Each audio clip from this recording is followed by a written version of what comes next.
The top stories tonight in Wine News. The Department of Health assures that there was still no case of the Omicron variant in the Philippines as 3 South African nationals who arrived in Negros Occidental last week are being closely monitored and re-swabbed. Senate approves on final reading House Bill 10153, or the proposed 5.024 trillion budget for 2022 with no negative vote. The government's pandemic response task force is eyeing another round of the national COVID-19 vaccination days this month.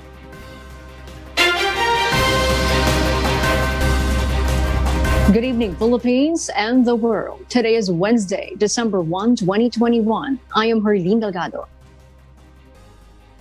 Join us in the next hour as we deliver today's top stories around the Philippines and in other parts of the world. I'm Angelo Castro III.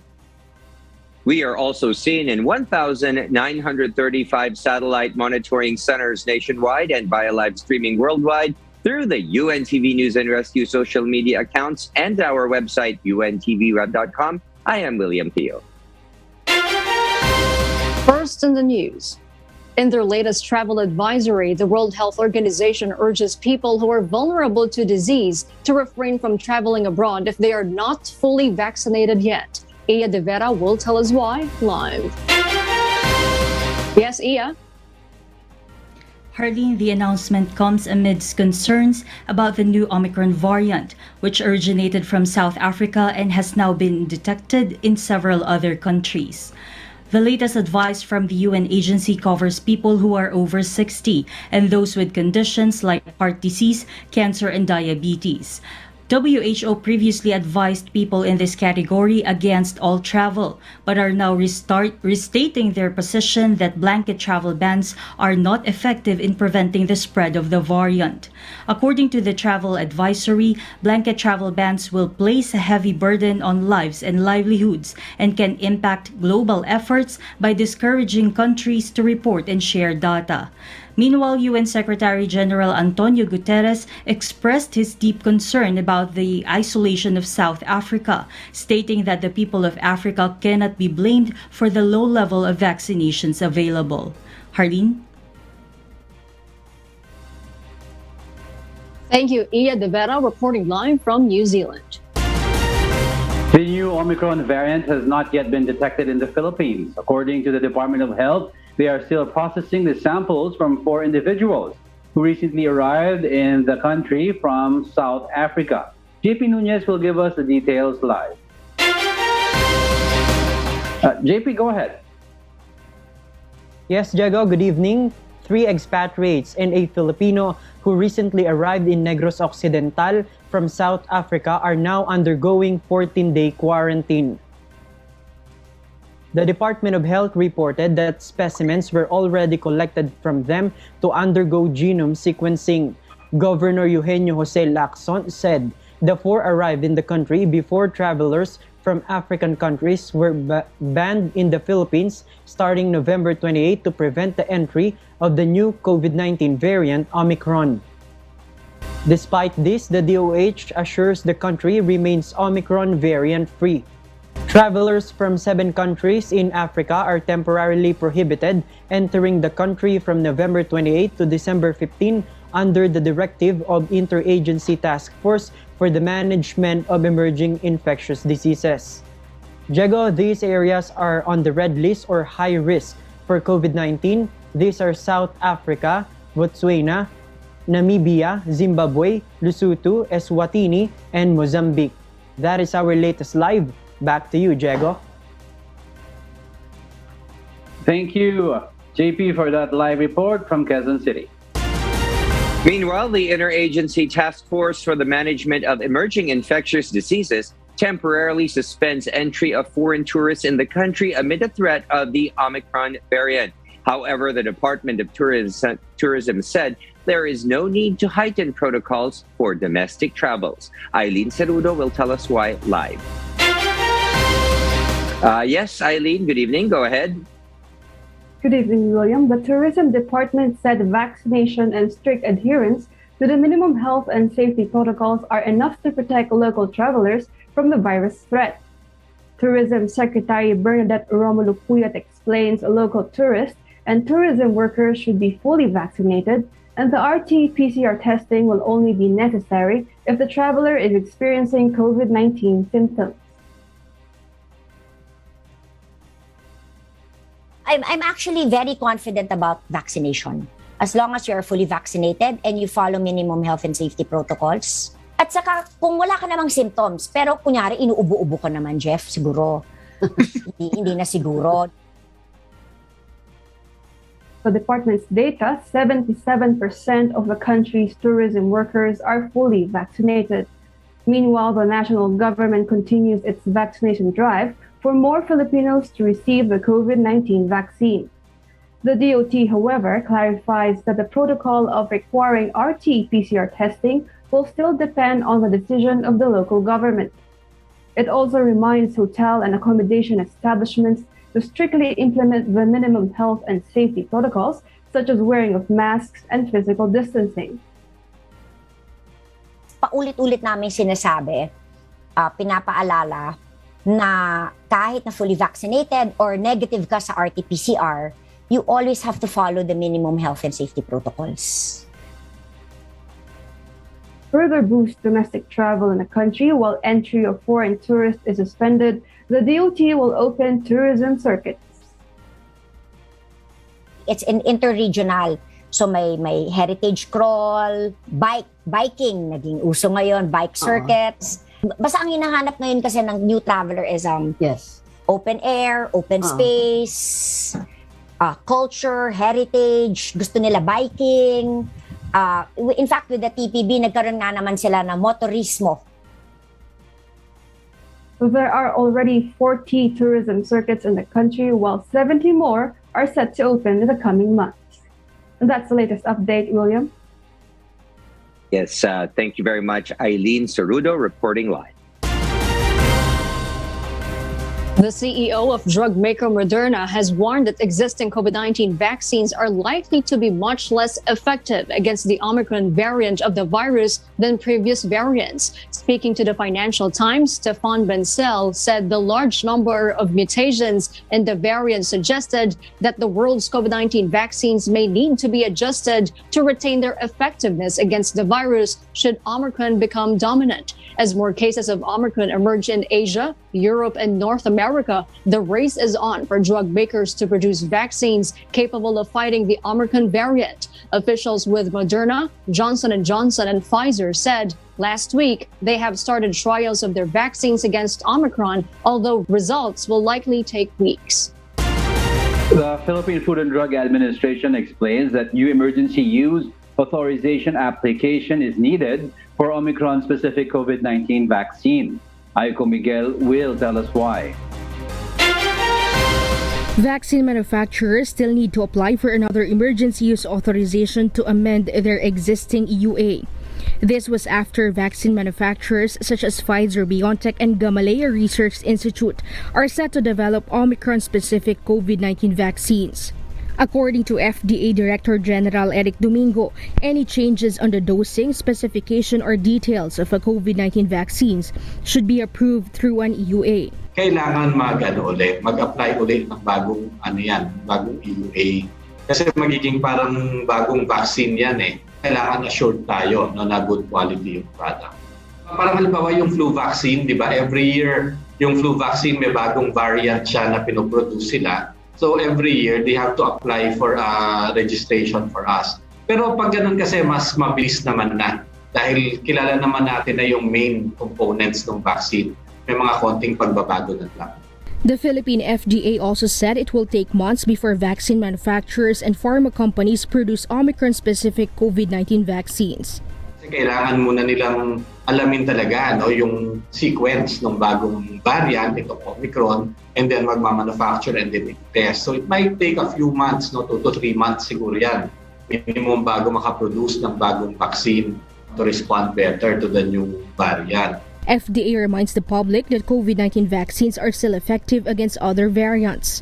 Maaaring mag-decrease ng konti yung efficacy niya. dahil nga bagong variant siya. Kasi ganun yung naging experience natin sa mga ibang variants dati. Pero meron pa rin namang may effective pa rin naman siya at preventing disease, sometimes to a lower extent.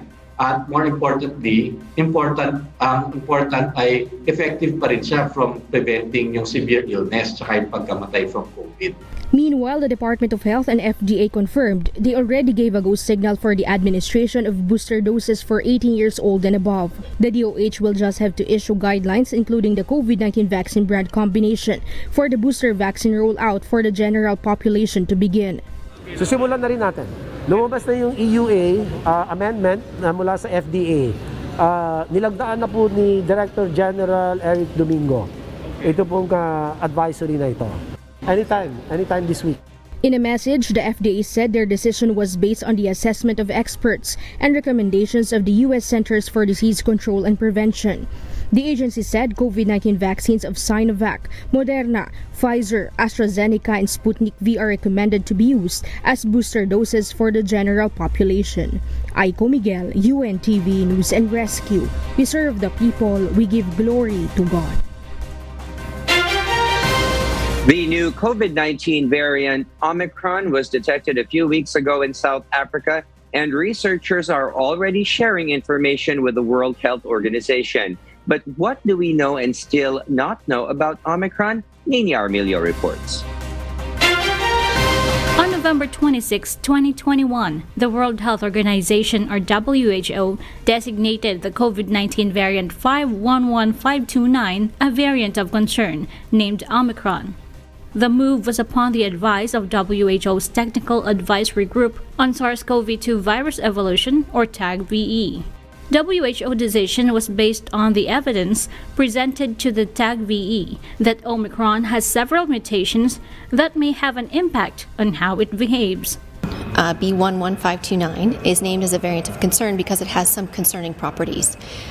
This variant has a large number of mutations, and some of these mutations have some worrying characteristics.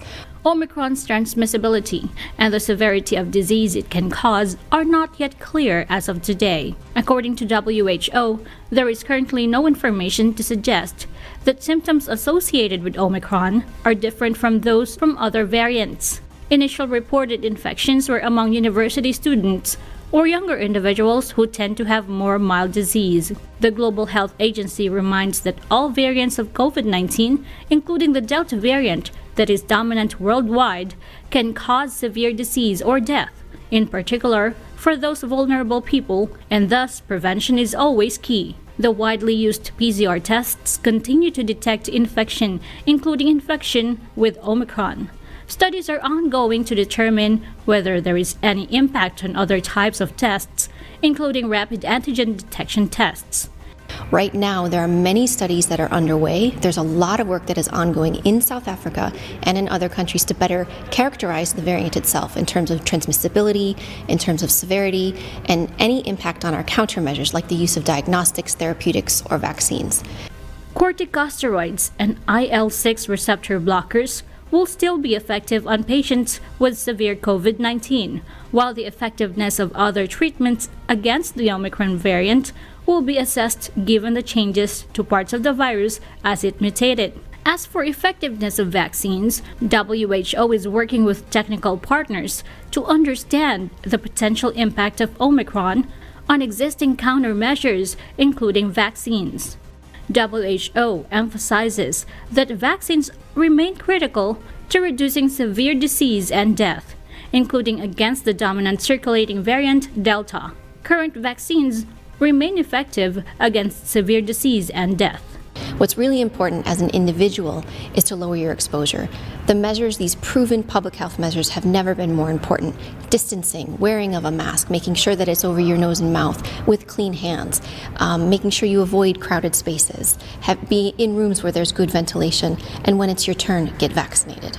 WHO advises countries to continue to implement the effective public health measures to reduce COVID-19 circulation overall, using a risk analysis and science-based approach.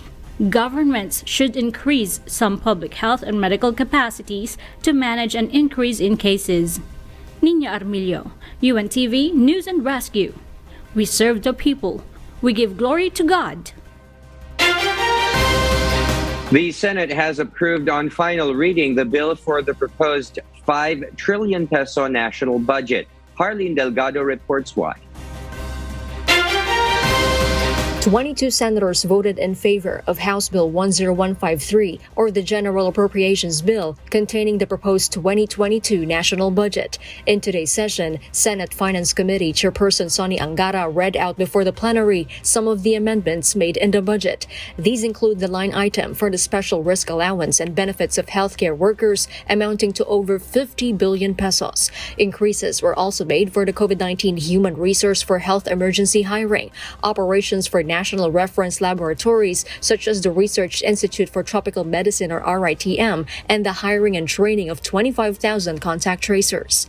Our health sector will continue to receive a significant portion of the national budget, with the Department of Health receiving over 230 billion pesos, much higher than the 182 billion pesos it was appropriated under the General Appropriations Bill passed by the House of Representatives. Meanwhile, part of the budget cuts made under the National Task Force to End Local Communist Armed Conflict, or NTF-LCAC funds, was restored, giving it a 10.8 billion peso budget. The earlier version of the budget in the Senate Finance Committee report reduced the 28 billion peso proposed fund for the NTF-LCAC to 4 billion pesos, but some senators appealed for the restoration of the budget.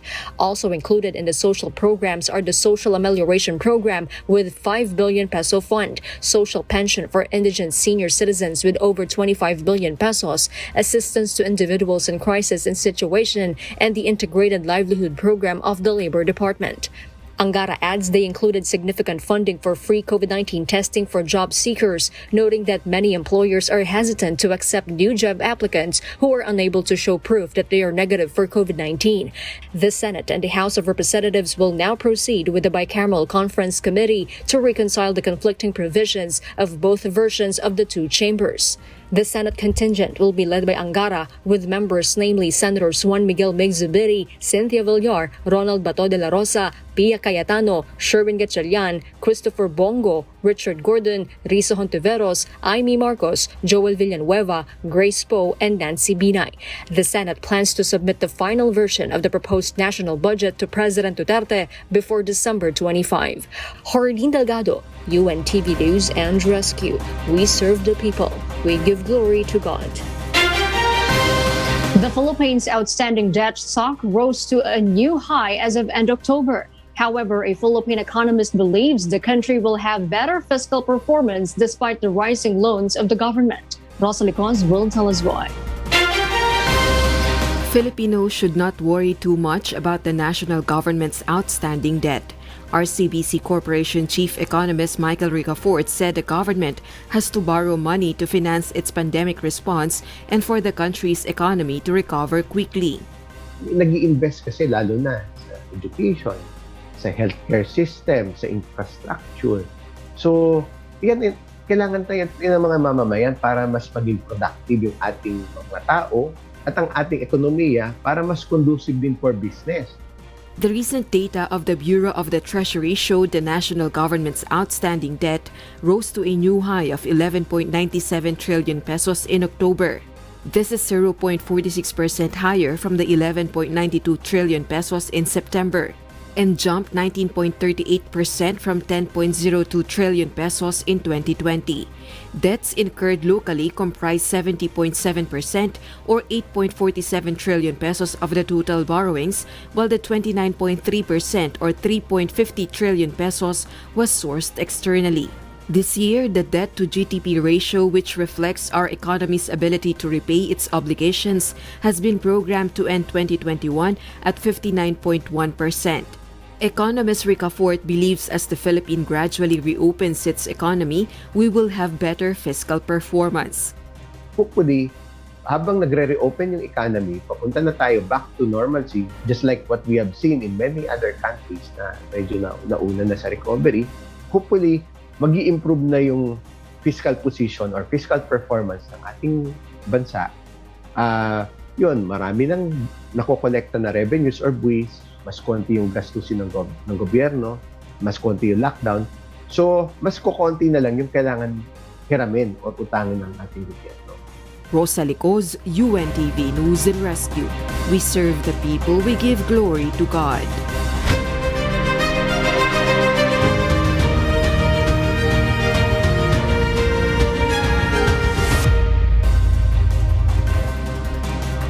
Presidential aspirant Senator Christopher Bong Go's name may still be included in the printing of the ballots, though he declared to withdraw from the presidential race. Dante Amento tells us why. Comelec spokesperson Director James Jimenez clarifies that Senator Christopher Bong Go remains an aspirant for president in the 2022 polls. That is until he formally withdrawn his certificate of candidacy. Wala pa siyang final and he will become an official candidate, yes, pag pumasok ang campaign period nang hindi pa siya nagpa-file ng kanyang withdrawal. Yesterday, Go announced to withdraw from the presidential bid, stating it is for the sake of President Duterte and his family. Jimenez added Senator Go will also become an official candidate if he cannot withdraw his COC before the start of the campaign period on February 8 for the national candidates. Meanwhile, Senator Go disclosed that he will file his COC withdrawal. He also asked his supporters not to flock to the Comelec. Alam nyo, mas lalong sumasakit ang dibdib ko tuwing nakikita ko yung mga supporters ko doon na nag-aantay po. Ako pong nakikiusap sa inyo. Pupunta po ako dyan na mag-isa. He also urged the public to support him, President Duterte, and anyone who will continue the good programs of the administration, such as the Build, Build, Build program and the Malasakit centers. Dante Amento, UNTV, News and Rescue. We serve the people. We give glory to God. In other news, the Bureau of Corrections, or BUCOR, confirms the death of former cop and PDL Jonel Luesca inside the New Bilibid prison. The cause of his death is allegedly still unknown. BUCOR spokesperson Gabriel Chaklag said Luesca was brought unconscious to the NBP hospital at 6:30 p.m. yesterday after he collapsed inside their dormitory. Chaklag also added that a probe is ongoing to determine if there was foul play over the incident. Luesca was convicted this year for 2 counts of murder after he shot dead mother and son Sonia and Frank Gregorio in Paniki, Tarlac in December 2020. The national government will try to reach a 9 million vaccination target on the second round of the mass vaccination drive on December 15 to 17. Janice Inhente will tell us why. The government may not reach the 9 million vaccination target in its 3-day mass vaccination drive.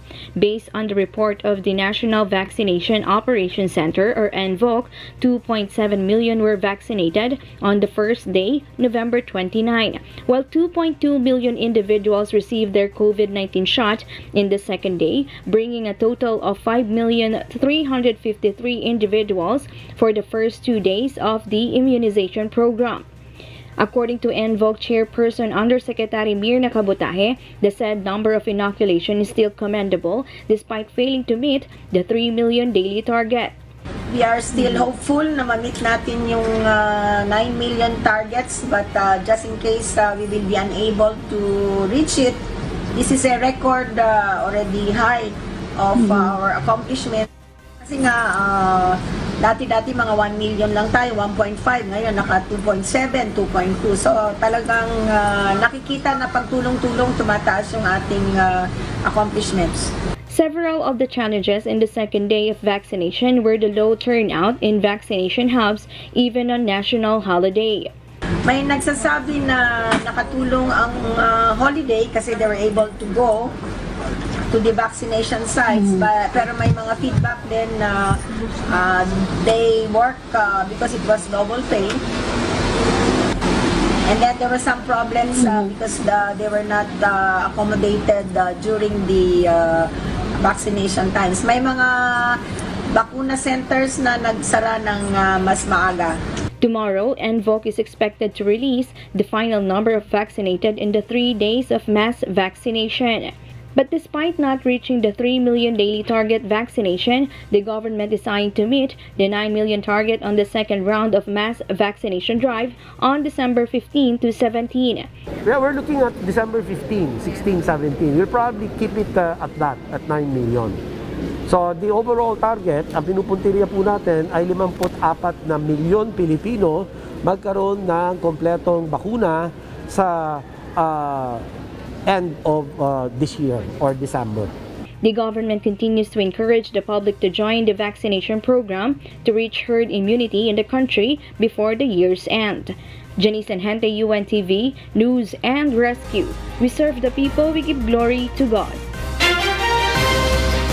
The House Committee on Labor and Employment will ask the Interagency Task Force to suspend 2 of its resolutions regarding the mandatory vaccination in workplaces. Nel Maribuhok will tell us why. Resource speakers from different sectors aired their opposition during the deliberation of the House Committee on Labor and Employment on House resolutions. The deliberation seeks to discuss the implementation of the no vaccine, no work, and no vaccine, no pay policies in private establishments and government offices. Ito po ay anti-worker para sa amin. Hindi po ito makakatulong. The doctors already admitted that even if you are vaccinated, you can still get and spread the virus. And why should we discriminate between the vaccinated and the unvaccinated? The IATF, through resolutions number 148 and 149 dated November 12 and November 18 respectively, has ordered all establishments and employers to require their employees who must report in person to be vaccinated. Labor Assistant Secretary Teresita Cocueco explained to lawmakers that the unvaccinated workers can go to work with necessary requirements.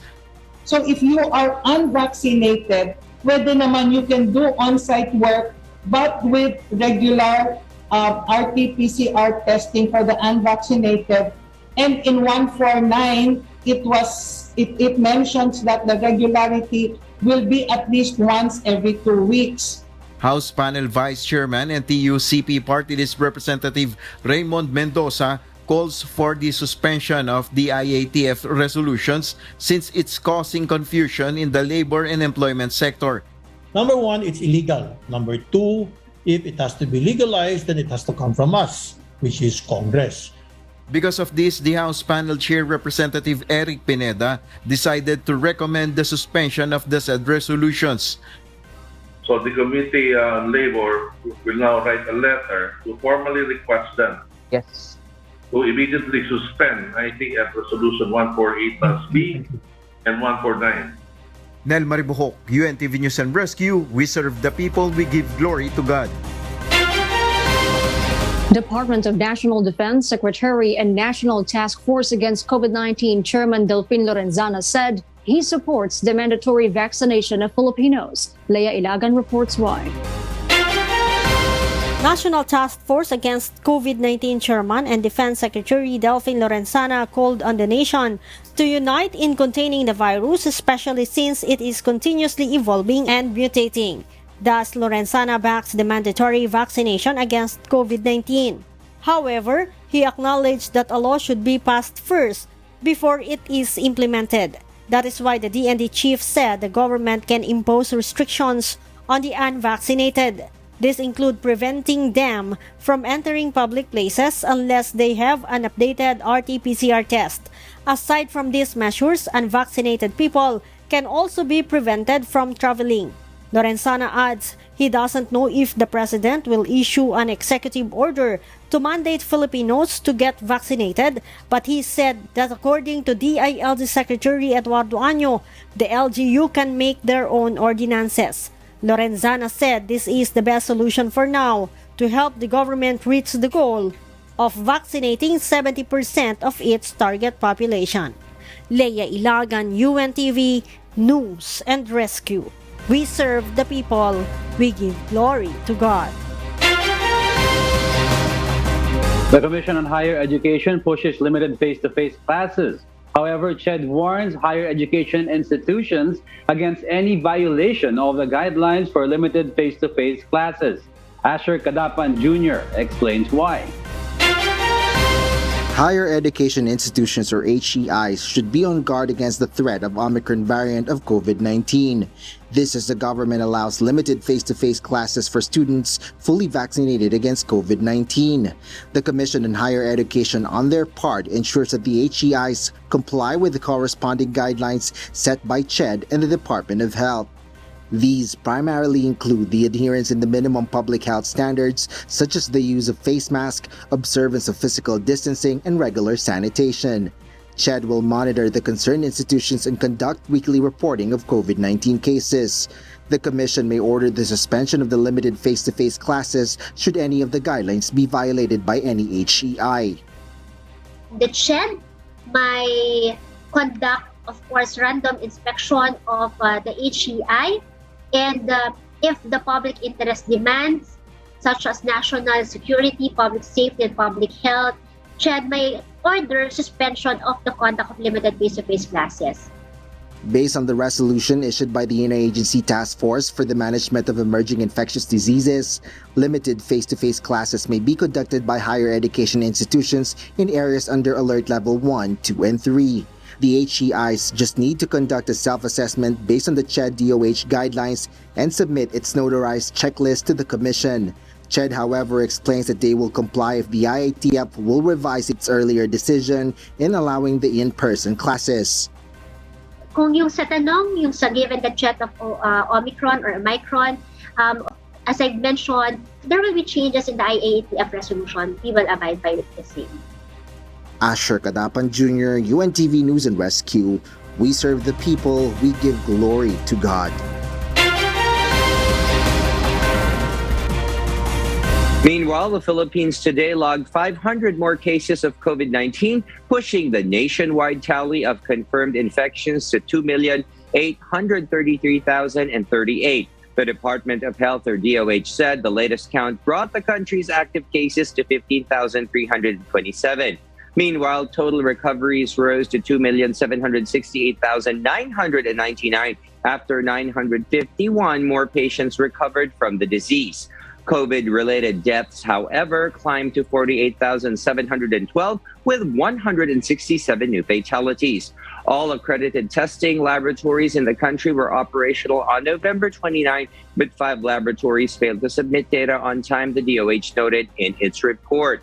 Meanwhile, the overall global COVID-19 caseload has reached 262,839,475, while the deaths have surged to 5,216,137, according to the Johns Hopkins University. The United States is the worst-hit country with the world's highest number of cases and deaths at 48,557,708 and 780,230, respectively, followed by India and Brazil.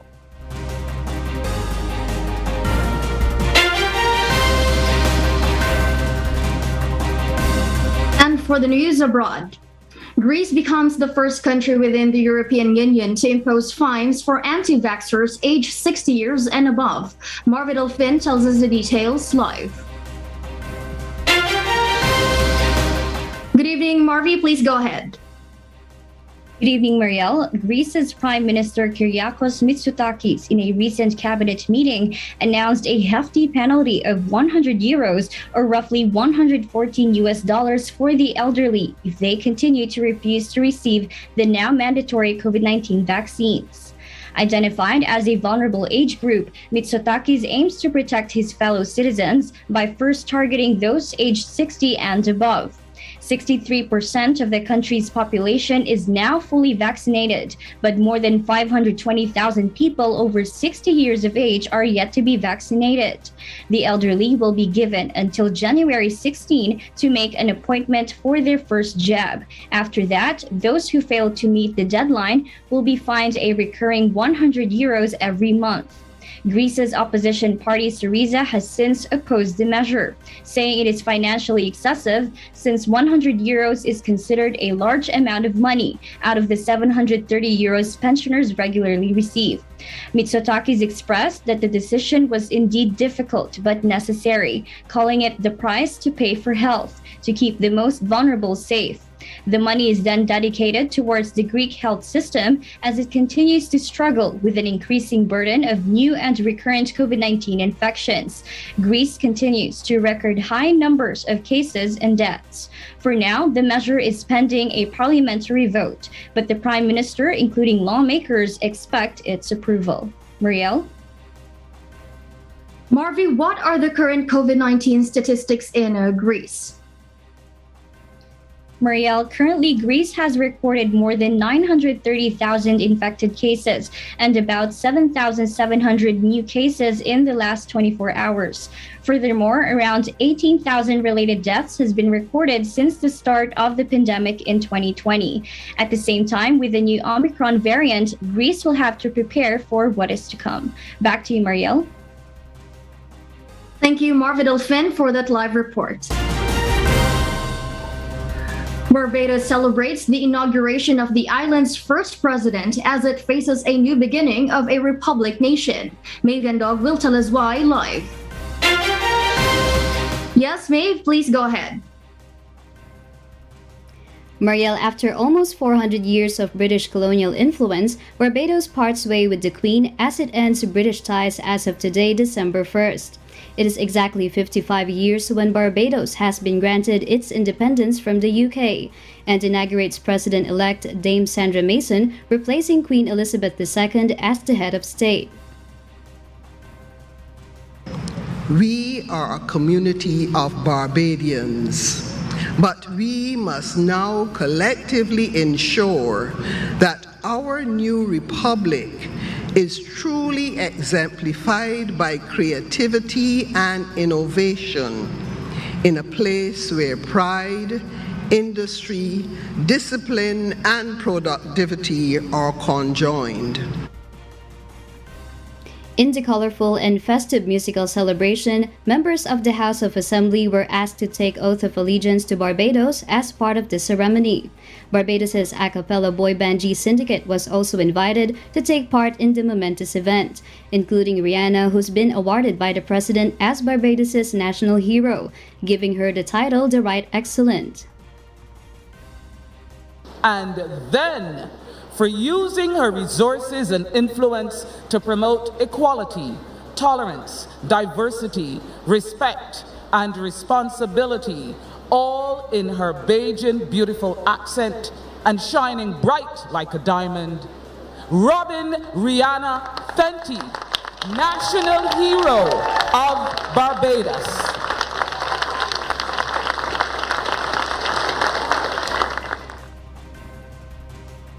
It will be recalled that Barbados has first announced its plans of becoming a republic in 2020, but intend to remain within the Commonwealth.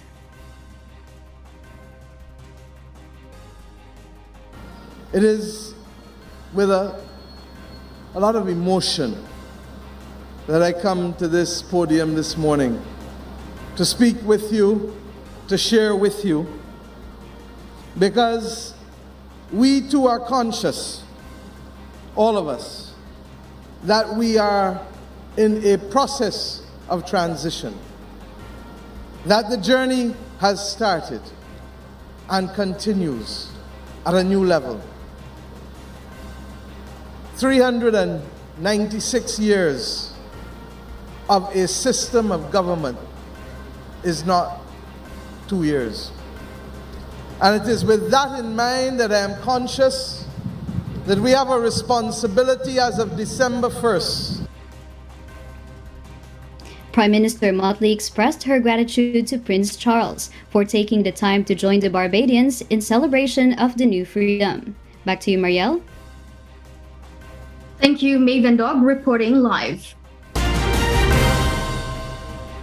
And those are the reasons behind the news in other parts of the globe. I am Mariela Toza reporting live from Perth, Australia. Good evening.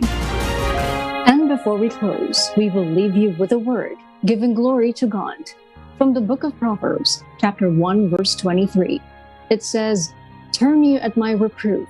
Behold, I will pour out my spirit unto you. I will make known my words unto you."